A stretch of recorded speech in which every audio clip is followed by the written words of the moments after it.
Now students, there is one another concept of array, that is array of array.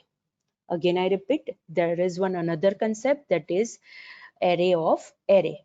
Array of array आप name के ऊपर से ही कह सकते हो कि array का यूज करके हम दूसरा array क्रिएट करेंगे, या फिर more precise we can say array के ऊपर से हम दूसरा array क्रिएट करेंगे, that is array of array. Students, बहुत बार ऐसी सिचुएशन होती है कि हमें एक ही एरे के अंदर डिफरेंट टाइप्स ऑफ वैल्यूज उसके अंदर असाइन करनी है. फॉर एग्जाम्पल, मुझे एक एरे असाइन करना है इंटीजर डेटा टाइप का, दूसरा एरे असाइन करना है स्ट्रिंग डेटा टाइप का, राइट? वो मैं ये एरे ऑफ एरे कंसेप्ट का यूज करके कर सकती हूँ. फॉर एग्जाम्पल, मुझे एम्प्लॉय रिलेटेड इंफॉर्मेशन एरे के अंदर स्टोर करनी है, that is employee number and employee name. So आपको पता है कि एम्प्लॉय नंबर में भी पॉसिबल इंटीजर डेटा टाइप का हो सकता है, and employee name it is of obviously string data type. So दोनों चीज में एक ही एरे के अंदर स्टोर नहीं कर सकती, बिकॉज एरे का सिग्निफिकेंस क्या है, उसका कंसेप्ट क्या है कि हम एरे के अंदर सेम डेटा टाइप की वैल्यू स्टोर कर सकते हैं. लेकिन अगर हम एरे ऑफ एरे कंसेप्ट का यूज करेंगे तो हम क्या कर सकते हैं, एक एरे के अंदर हम इंटीजर टाइप का पूरा एरे स्टोर करेंगे और वही एरे के अंदर हम स्ट्रिंग टाइप का पूरा एरे भी स्टोर कर सकते हैं, right? So obviously it is complicated type of a structure, लेकिन अगर हमें इस हिसाब से भी कोई वैल्यू को प्रोसेस करना है then that is possible in VB.NET, और वो एरे ऑफ एरे कंसेप्ट का यूज करके हम कर सकते हैं, right? Now another important thing, हमें पता है कि VB.NET के अंदर डिफॉल्ट डेटा टाइप है ऑब्जेक्ट, और ऑब्जेक्ट के अंदर हम दूसरी डेटा टाइप्स की वैल्यू वहां पे असाइन कर सकते हैं, राइट? सो हम क्या करेंगे, ऑब्जेक्ट का एरे डिक्लेयर करेंगे और वो ऑब्जेक्ट के एरे के अंदर हम इंटीजर का भी पूरा एरे असाइन कर सकते हैं एंड स्ट्रिंग का भी पूरा एरे हम उसके अंदर असाइन कर सकते हैं, right? And along with that we can also populate that arrays, मतलब हम उसके अंदर वैल्यूज भी असाइन कर सकते हैं according to the integer data type and according to the string data type, right? So वही कंसेप्ट हम प्रैक्टिकली देखते हैं. This is the theory of that thing, that is array of array, जो मैंने आपको एक्सप्लेन किया, राइट? अब हम उसे प्रैक्टिकली देखते हैं कि हम कैसे array of array concept use कर सकते हैं.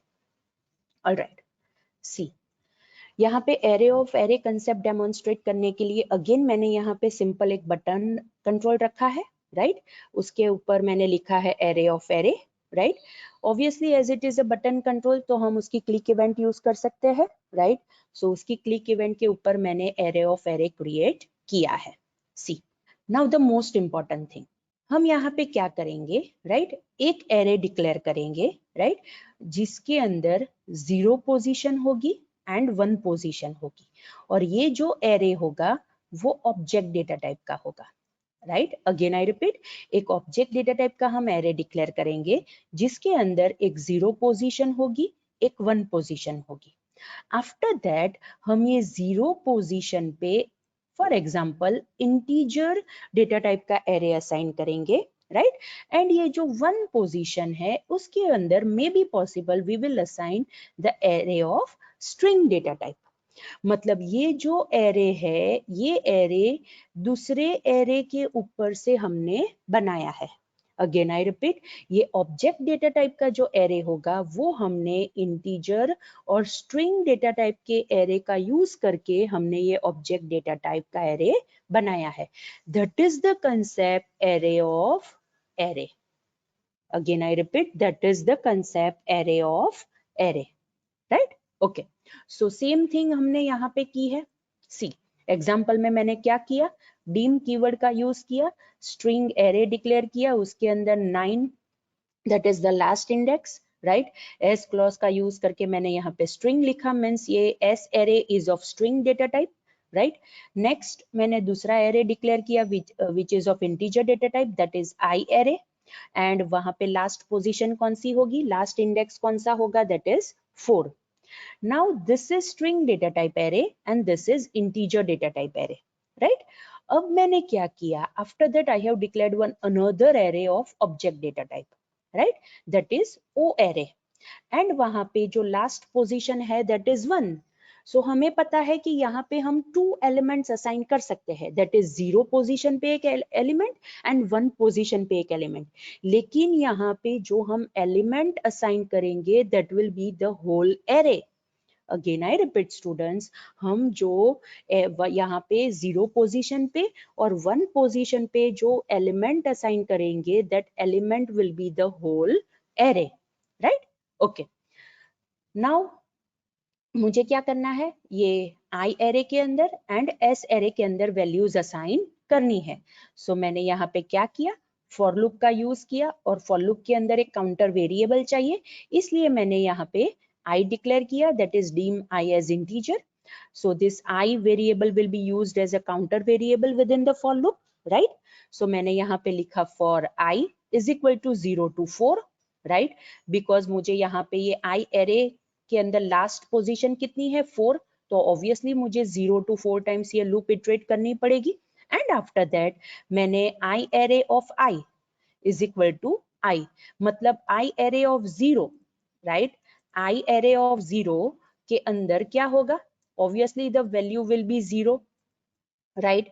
बिकॉज यहाँ पे दोनों जगह मैंने आई यूज किया है तो फर्स्ट टाइम ये लूप इटरेट होगी। So I array of 0 is equal to 0, I array of 1 is equal to 1, I array of 2 is equal to 2, I array of 3 is equal to 3 and I array of 4 is equal to 4।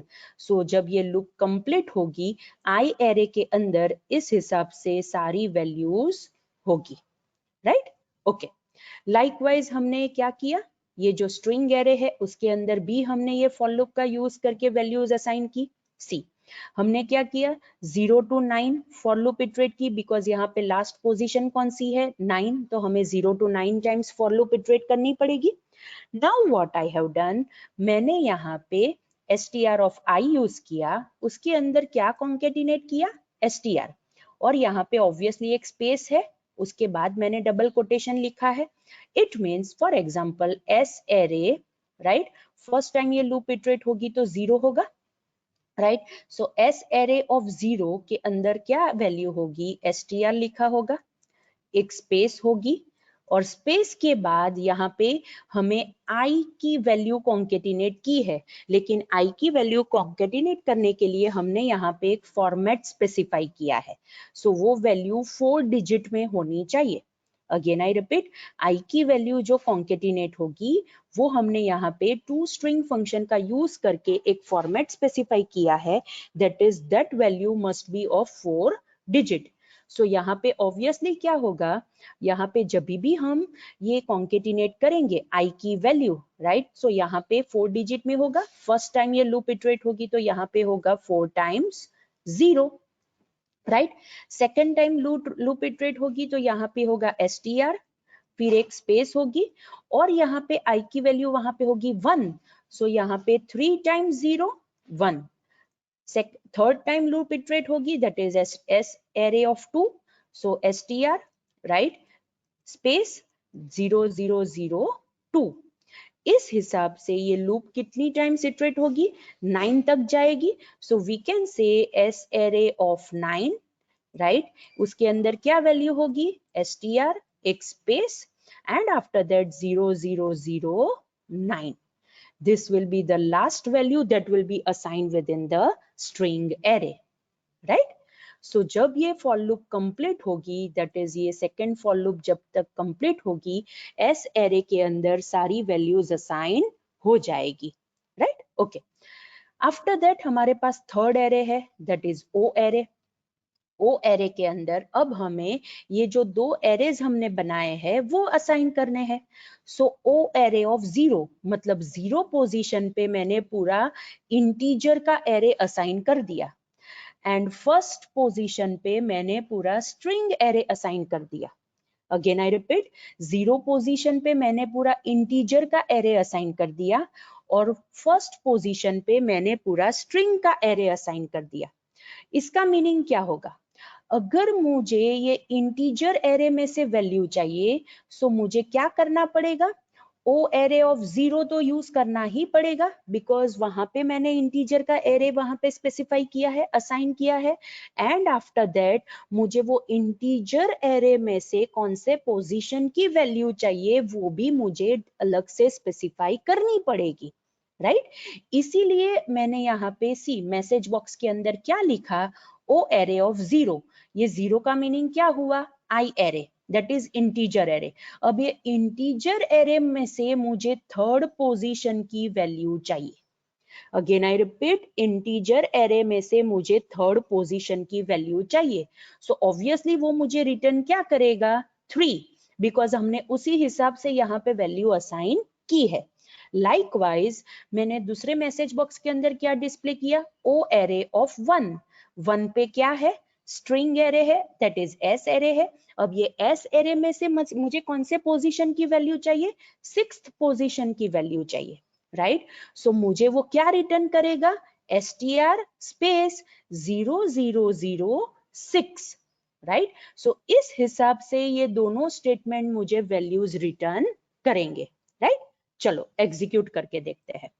जब मैं ये array of array button के ऊपर click करूंगी, पहले क्या होगा, ये 3 एरेज डिक्लेयर होंगे, क्रिएट होंगे।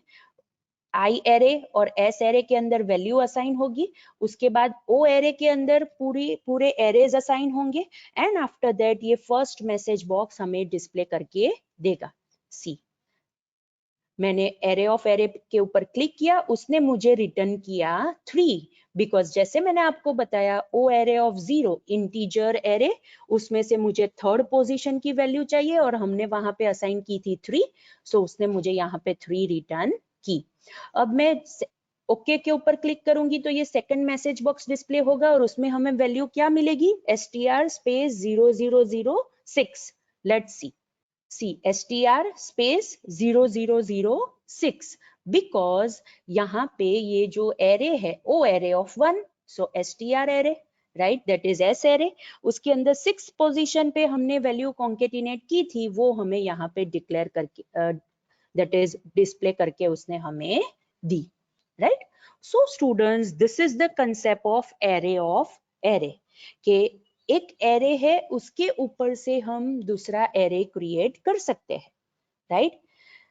सो जैसे मैंने आपको बताया कि अगर मुझे एम्प्लॉय की इंफॉर्मेशन स्टोर करनी है तो मैं यहाँ पे आई एरे में उसका एम्प्लॉय नंबर स्टोर करूंगी एंड एस एरे में मैं उसका नेम स्टोर कर सकती हूँ, और ओ एरे को रेफरेंस करके मैं वो दोनों वैल्यू एक साथ भी डिस्प्ले कर सकती हूँ। फॉर एग्जाम्पल अगर मैं यहाँ पे 6 की जगह लेती हूँ 3, right? So O array of 0 that is integer array, उसकी थर्ड पोजीशन मुझे वो एम्प्लॉय नंबर रिटर्न करेगा, and O array of 1 that is string array, उसकी थर्ड पोजीशन ये पर्टिकुलर एम्प्लॉय का नेम रिटर्न करेगा, राइट? सो इस हिसाब से भी मैं ये एरे ऑफ एरे कंसेप्ट का यूज कर सकती हूँ, राइट? ओके, सो स्टूडेंट्स, ये आज जो मैंने पढ़ाया that is concept of array, ये लेक्चर के अंदर, एंड एरे ऑफ एरे।